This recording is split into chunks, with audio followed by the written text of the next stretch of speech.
Breaking news, global temperatures have risen to staggering new heights, reaching a record high of 48 degrees Celsius. This alarming development is just the latest indication of the ongoing climate crisis, as carbon emissions and other greenhouse gases. 3, 2, 1. Climate countdown initiated. Imagine you go to school and your first class is climate change solutions. In this class, you learn all about climate change and what we can do to stop it. Your class does invasive plant pulls, community cleanups, environmental restoration, and makes educational videos. Sounds pretty fun, right? Sadly, this class doesn't exist in BC schools. Yet. I'm your host, Fraser, and you're listening to the Climate Countdown, the podcast where we talk about our journey to a sustainable future. The main topics I wanted to explore for this episode were about youth climate change initiatives, whether or not schools are doing enough for climate change, and how we can make our schools leaders in climate change education. I decided to answer these questions a bit different than other episodes. I usually talk a bunch and give you a lot of facts. Not this episode. Today we're going to focus on what my school, Seacove Secondary, is doing to help mitigate climate change and visions for what we could do in the future.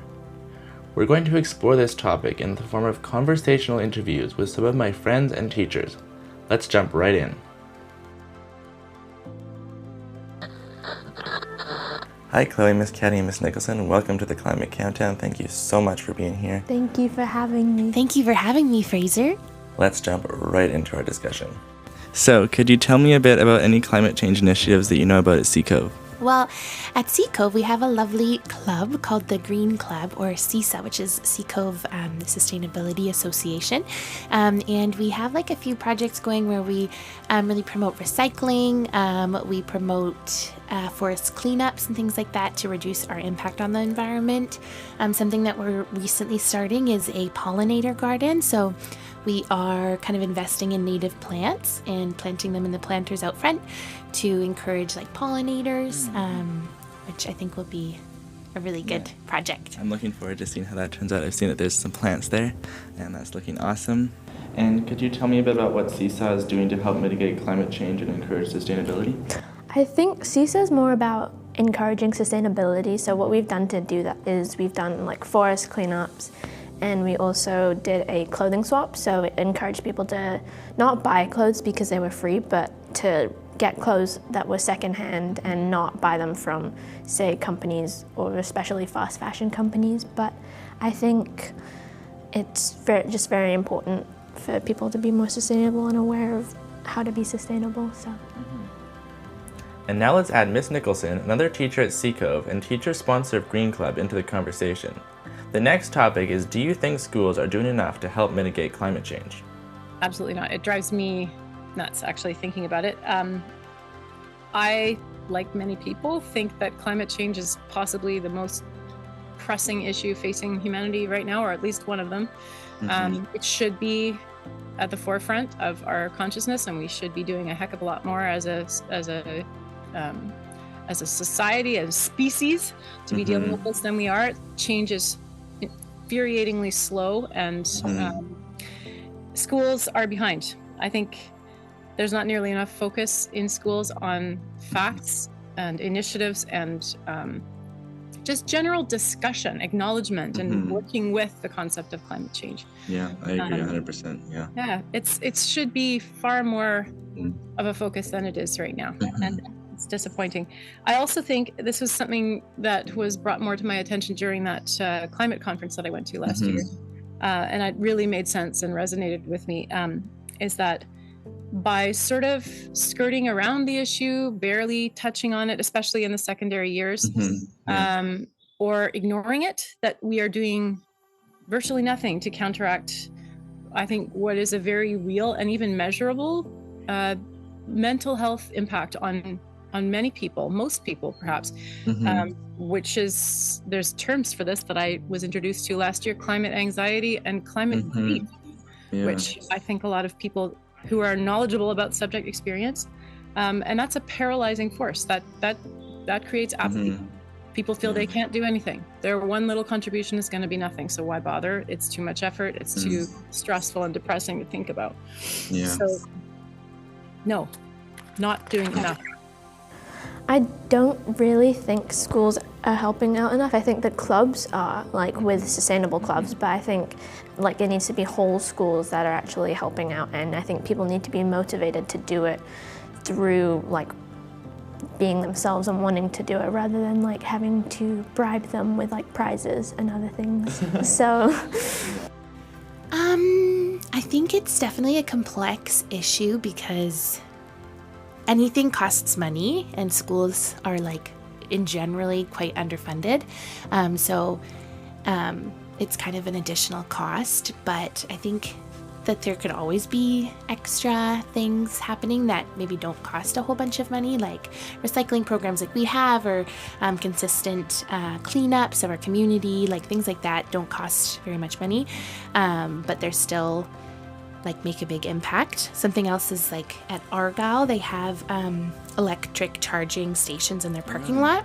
Oh, that's awesome. Which is really, really cool. And I think that only encourages people like staff and students alike to maybe get a electric vehicle. So that I think would be really cool if we could install electric charging stations at all of the schools. But obviously I know that's expensive, but that's a really cool initiative that the district has taken. And I hope that they continue to do stuff like that. And then what would your vision be for CCOVE to be a leader in climate change education? I think just continuing with these like student-led projects and initiatives is really awesome. I hope that in the future we can take on an environmental sciences course, which is one of the senior level sciences. I know that we're quite a small school, so like having the different elective senior level courses can be a little bit difficult, but I think just like continuing with the education and more focused on climate change, I think in the future will be awesome, and hopefully in the future we can adopt like one or two of the Indigenous science electives to try and also promote climate change through that, because Indigenous perspectives I think are super important when it comes to climate change in particular. Yeah, I know I would be really interested in taking both of those classes. Those both sound really awesome. to get more people to want to be involved through, like I said before, through actually just wanting to rather than like being motivated to buy prizes and like actually wanting to make a difference. Because most people, you know, they'll like be like, oh yeah, I want to be sustainable and I want to help the climate, but then they just never get around to doing it. So I think we need to take like that attitude and like actually do something with it. I think we have a few benefits in our school in that we are a small school in a small community, quite community connected as a school. Yes. And there's a lot of knowledge and expertise amongst within community members in this small area, I think. Agreed. I'd like to see CCOVE going back more to its roots of being a community school and building more of these climate change and sustainability focused initiatives right into the community. I think we are well situated to do that as a school, given our size and our history. I also think it's very important and very encouraging to see that the Green Club is blossoming and that there's more of a drive amongst the kids that are currently in the school to see that succeed. Because I do think you need strong teacher leaders that care and can guide and suggest and direct students. But if, as I said earlier, if you don't have the buy-in from students in, for example, the Green Club, it's going to be difficult to accomplish big things. And really, it shouldn't be the teachers doing it, right? We are there as scaffolding, as support, not as the leaders ourselves, I think. Right. So I'd like to see the Green Club continue to grow and be stronger, also to be more involved in the district student Green Club group, because there is a Green Club group from every school that has the opportunity to meet monthly or bi-monthly. They meet in the district to talk about district initiatives led by students. And this is a much more active platform, or I should say program now, than it was.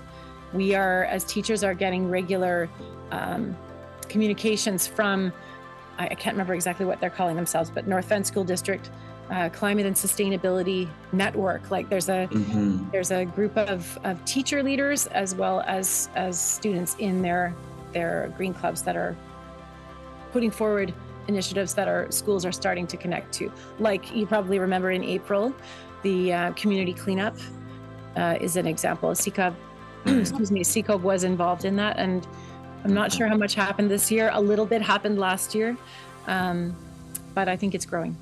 So awesome. Yeah. Yeah. So like you mentioned, last June you attended the Focus Teachers Collaborative, I believe it was called, conference. Could you tell me a bit about what you learned there and how you plan to implement that into your classes and possibly CCOV's Green Club as well? Yes, I will try. I learned a lot. Where to start? I think one of the underlying things that I came away with from that conference that feels of particular importance is what I was just mentioning, that the very important and urgent need to address climate change across subjects in different ways, to acknowledge it and to help deal with that mental load that I think a lot of people are carrying about it, where it feels easier for many people to just put it aside and try not to think about it because it's too big and overwhelming and depressing. And also the importance of community involvement, schools being involved with the community in making grassroots changes that then have bigger ramifications and affect, the ripple effect that continues on. So that was a big thing. I think it's even more apparent to me now after being at that conference as well, that there's a real need to have whatever actions or research or discussions are taking place for students to have it feel real and meaningful, so that young people are able to more know the power that they actually have in different arenas and how to exercise that power, that sort of fostering a sense of agency amongst young people, even whether it be talking about elementary school students or secondary school students. And the idea that a small group that is dedicated and making the right connections, helpful connections, can actually accomplish a lot. And if there are multiple small groups operating in schools and other programs throughout society, a lot can be done. So it's sort of a mind shift, I think, for a lot of people, because the drop in the bucket idea, you can only fill up a bucket with drops, right? It just takes a lot of them. But if nobody bothers,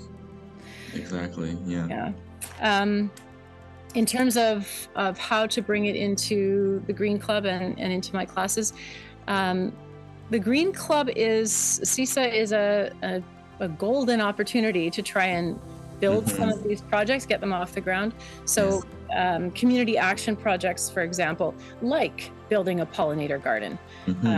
That's a sort of a smaller one, but perhaps we would need to pull in some gardening expertise from someone who's really familiar with native plants, or has maybe access to wholesale prices for things, or these kinds of community connections, even on a small scale project like that, make it more real, make it more effective, and can allow it, I think, to accomplish more in the end. And then one last general question I've been asking everyone I've interviewed on the podcast so far: is there anything that you personally have been doing to be sustainable or help mitigate climate change lately? I recently just found out from, I buy my shampoos just plastic bottles normally, but I found out that this company that I buy from, they actually do a thing where you buy a metal bottle with a pump, and instead of having to throw it away each time, you just come back and you go refill it, so that you just keep the same bottle over and over again, and it reduces the amount of plastic that's being put into the world. And just also use food containers instead of plastic bags. And if I need to use a plastic bag, like a Ziploc, I'll just use it, and then I'll bring it home and I'll wash it so that it's not going into the environment. So that's awesome. I try my best to reduce the amount of amount that I use my car. So my boyfriend and I actually recently got rid of one of our cars. Now we only have one car between the both of us, because before we used to have two. So now we're sharing one car, which I think has definitely like reduced our impact.